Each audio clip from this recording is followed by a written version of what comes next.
कोठेवाडी खून प्रकरणातील संशयित आरोपींकडून 12 चोरीचे गुन्हे उघड, 8,04,000चा मुद्देमाल हस्तगत, स्थानिक गुन्हे शाखा अहिल्यानगरची कारवाई।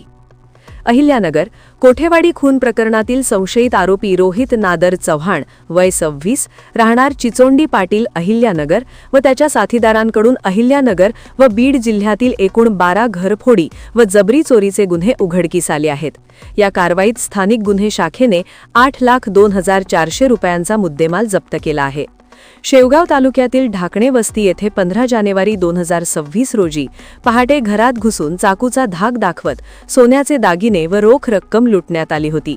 या प्रकरणी शेवगाव पोलीस ठाण्यात गुन्हा दाखल करण्यात आला होता। पोलीस अधीक्षक सोमनाथ घारगे यांच्या आदेशानुसार स्थानिक गुन्हे शाखेचे पोलीस निरीक्षक किरणकुमार कबाडी यांच्या पथकाने तपास करत 17 जानेवारी रोजी 12 बाभळी ते चांदविबी महाल परिसरातून रोहित नादर चव्हाण, बंटी टावर चव्हाण, करण शिरसाठ भोसले व अज्ञान उर्फ राजू उर्फ सक्या भोसले यांना ताब्यात घेतले।